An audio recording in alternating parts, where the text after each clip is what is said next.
The Saints now know their divisional playoff opponent, with Philadelphia edging out Chicago. But will New Orleans be ready after a bye week? We'll break that down in our roundtable discussion. And the Tigers finish out a 10-win season with a dominant performance in the desert.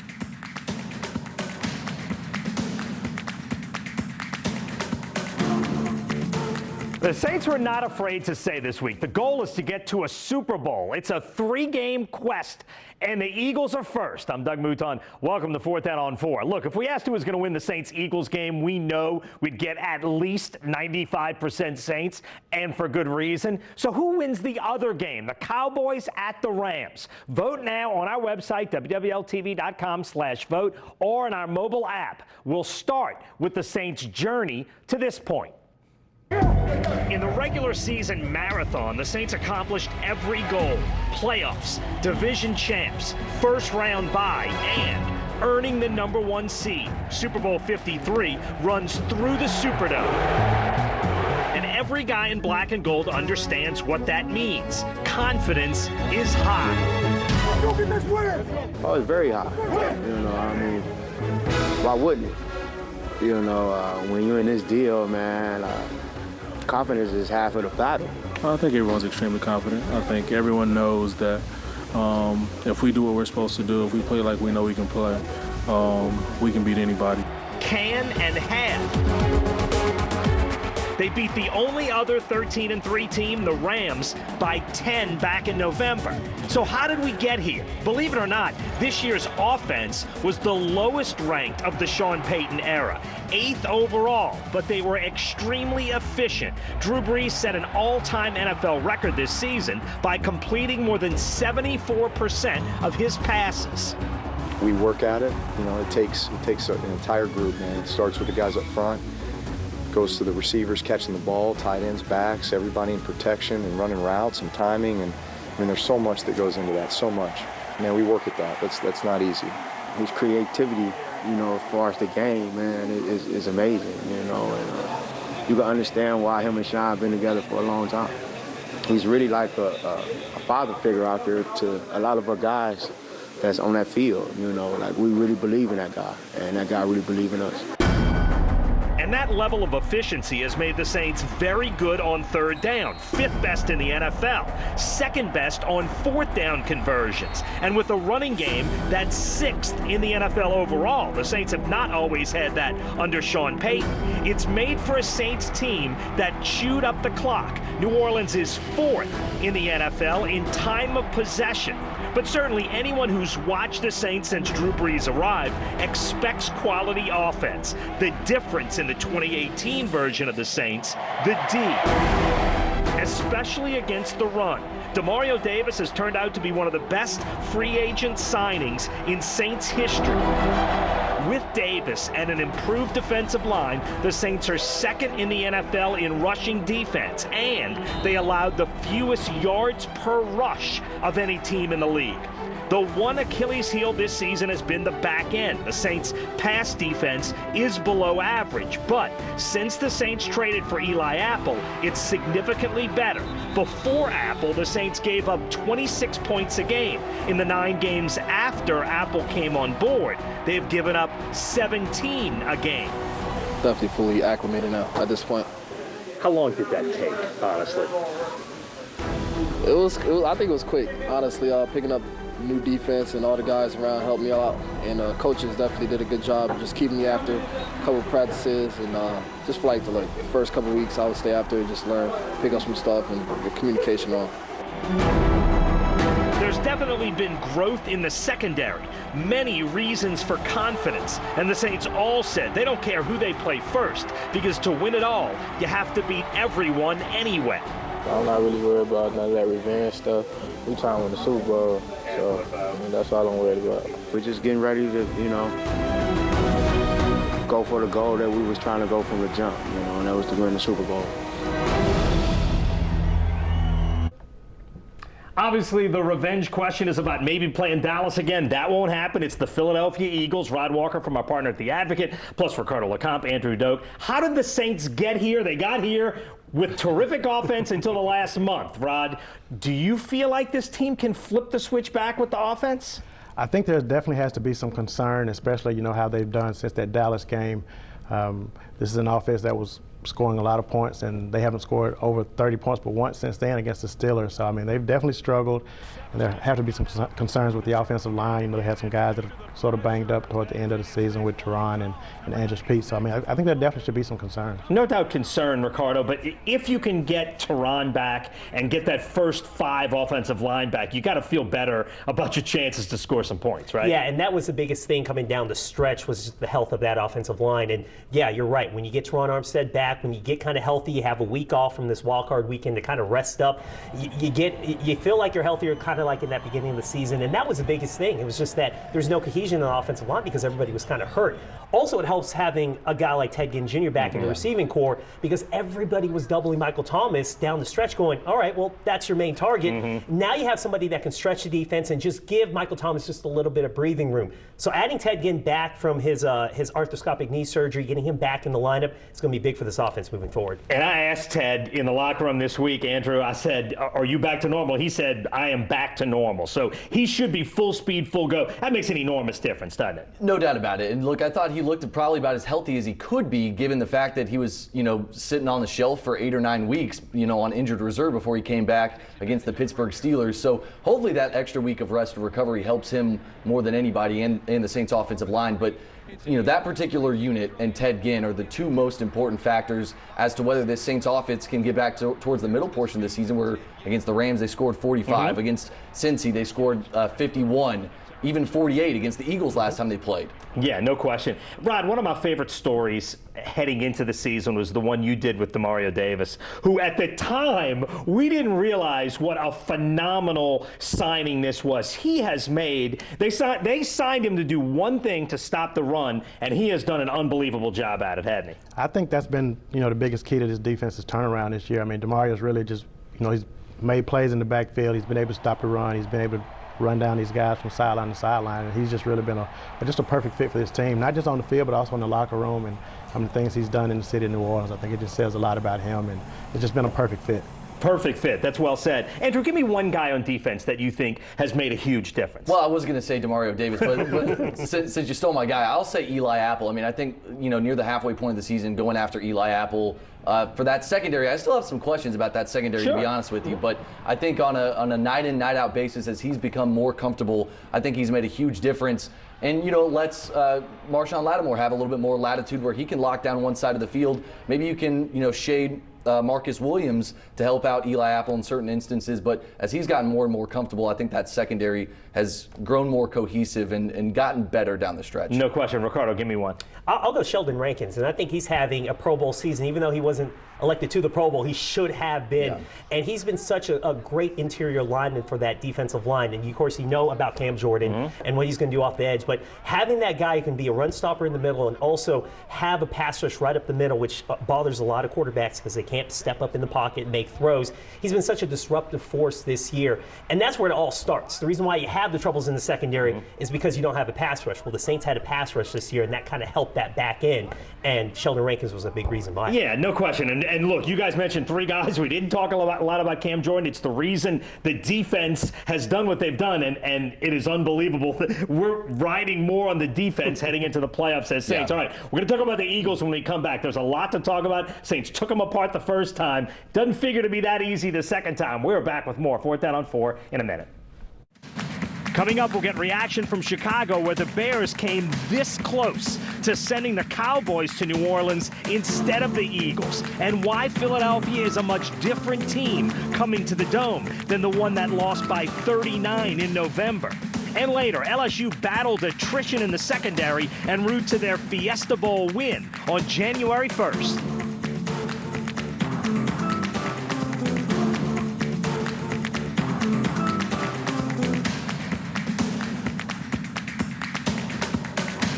Sunday evening, one of the wildest playoff finishes you'll see as the world champion Eagles fought back to beat and eliminate the 3rd-seeded Bears in Chicago. Actually, in Wild Card Weekend, the home team went 1-3, and no game was wilder than that one.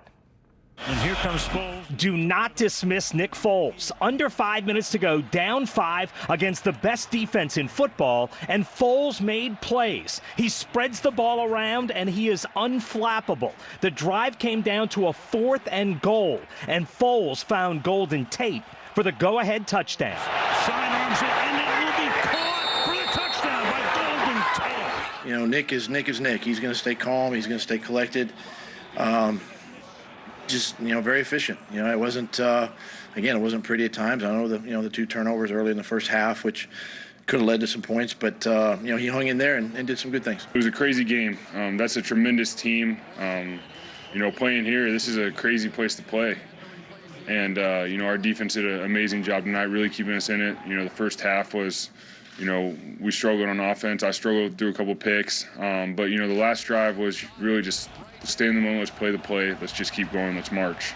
We didn't have to do anything too crazy, we just needed to play. And we were able to settle down the second half and make some plays. And, it was a huge team win for us. But the Bears still had time, and Mitchell Trubisky got Chicago close enough for a very makeable 43-yarder. Honestly, NFL kickers should hit that at least 90% of the time. But Cody Parkey doinks it off the upright. It hit the crossbar on the way down, and the Eagles are headed to New Orleans. And the Super Bowl champs continue to gain playoff experience. Guys understand that, everything matters. Every play matters.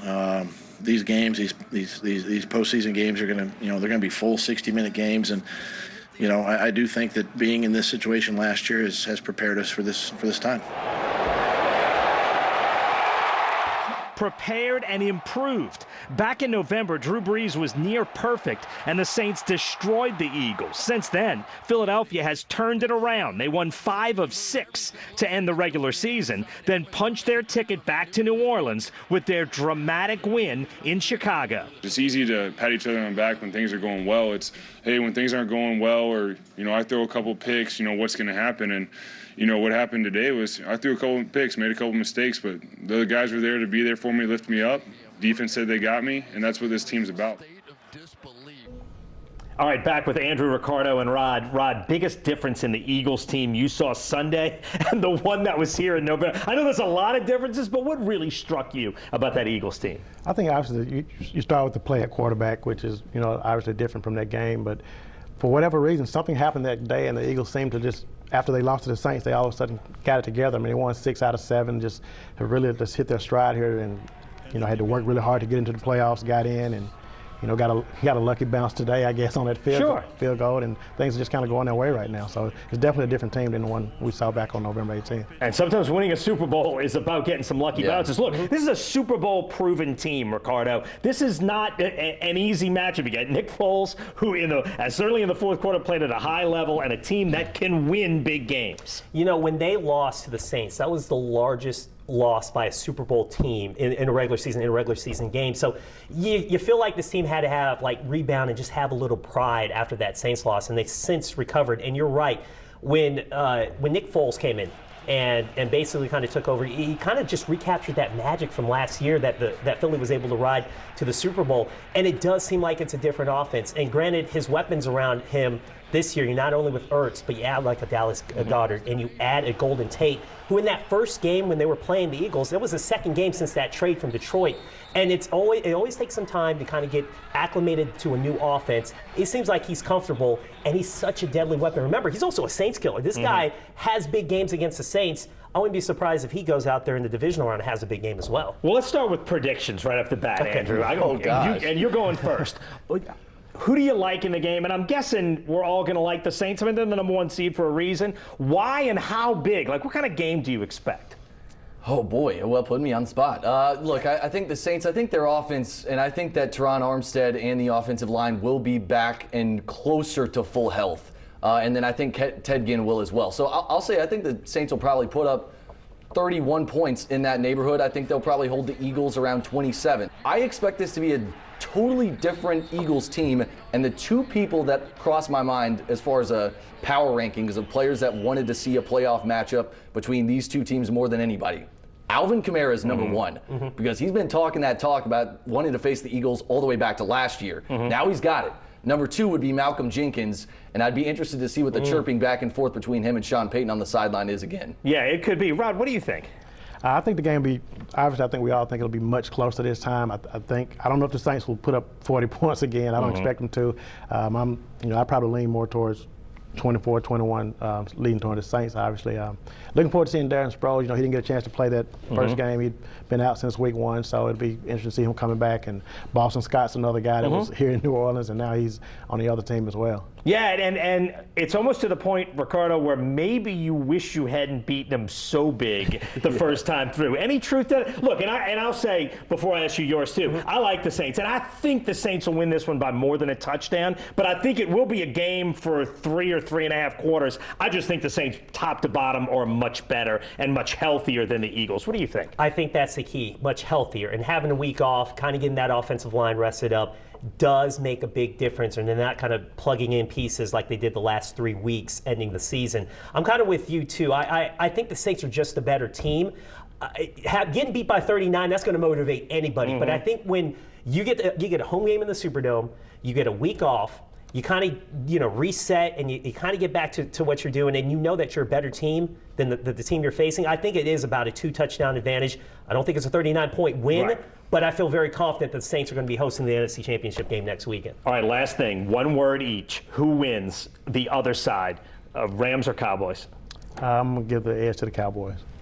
I'm going to go Rams. Cowboys. Yes, I like the Rams, and I like the Rams by a couple of touchdowns. But that is going to be an interesting one, too. The playoffs have been fun already, and it should be fun again next weekend. The Saints again against the Eagles on Sunday. Back with more 4th Down on 4 in a minute. Still ahead, after getting smacked around early in the Fiesta Bowl, LSU quarterback Joe Burrow bounced back in a big way as the Tiger offense exploded for 40 points against Central Florida. That story after the break. The final score wasn't as dominant as the play on the field, but in Arizona, the LSU Tigers got a New Year's 6 win over Central Florida, and they wrapped up an extremely successful 10-win season. 10 wins and what should be a top 8 finish. Andrew Doak reports. Coach Ogeron and the LSU Tigers. LSU's Fiesta Bowl win over UCF was far from perfect, but their roster was also far from full capacity. Here come the Tigers. The Tigers walked into their first New Year's 6 Bowl down both of their starting corners and nose tackles. And to add insult to injury, before the end of the first half, reserve corner Terrence Alexander was tossed after throwing a punch, and All-American safety Grant Delpit was sent packing for targeting. Look at the DBs that we didn't have in the game. Nobody made them blank. There was going to be no excuses. We're going to put 11 men on the field and we fight like tigers. Eventually they did, but they started out pawing at yarn like kitty cats. Try the left side on for size. After 6 nights' plays, UCF's Greg McRae hit the corner for a 25-yard touchdown and a 7-3 lead. And on the next possession, LSU quarterback Joe Burrow handed the Knights a 93-yard pick 6 And it's picked off. and an 11-point advantage. Burrow was smacked on the play, but after, the Tigers started to roar. So the only thing I'm going to say about it is the only reason I didn't get up in 1 second is because I got the wind knocked out of me, and I would have got up immediately if that didn't happen. From that point, Burrow looked like the quarterback LSU had been waiting for all season. After being blindsided, he threw for 363 yards and 4 touchdowns. I haven't seen a group of young receivers as advanced as those guys in my times in college, and those guys are going to be special. I graded the passing game tonight an A+, and exactly what we wanted, exactly what I've always dreamed about our passing game being at LSU. Even though the game ended within 1 possession and it wasn't really sealed up until Jacoby Stevens came up with an interception on UCF's final drive, the game never really felt in question for LSU. The Tigers finished with almost 150 more passing yards than the Knights had total yards. LSU outgained UCF 555 yards to just 250. The Knights could argue they were without their Heisman hopeful quarterback Mackenzie Milton, but the Tigers could make the same argument, being without a myriad of players as well. Trying to hang on to the football for dear life. And LSU players made no bones about it. When asked if UCF was a playoff snub, they said the Knights were the furthest thing from it. The offense, it was mainly speed, want to get to the outside. It really wasn't a trench game. So, I don't really, think they could play in the SEC week in and week out. Look, they're a hell of a team, but as far as a physical game, we play in the SEC every week. So I've played more physical games than that, for sure. 2018 was a banner year for Ed Orgeron. He's now 31-11 since he took over for Les Miles. And every year under his direction, they've improved from 8 to 9 and now 10 wins for the first time in his tenure. Now, to say he has LSU exactly where they want to be would be inaccurate, but they're darn close. We played some good football this year, and it's a tribute to our football team and our players. And that's Andrew Doak reporting. And don't forget, the college football season actually ends tomorrow night. National championship game. Alabama plays Clemson in Santa Clara, California. They kick off at 7 p.m. We're back with more 4th Down on 4 in a minute. For the Saints, it's 3 wins for a Super Bowl championship. Game 1 is against the Eagles. If they win, who would they get in Game 2? Our 4th Down on 4 audience certainly believes overwhelmingly it'll be the Rams at home beating the Cowboys. That game is Saturday night. The Saints and the Eagles play Sunday at 3:40. We'll have an eye on the Saints playoff special Friday night at 6:30 to help get you ready. We're out of time for tonight. Thanks for watching. We'll see you next week on 4th Down on 4.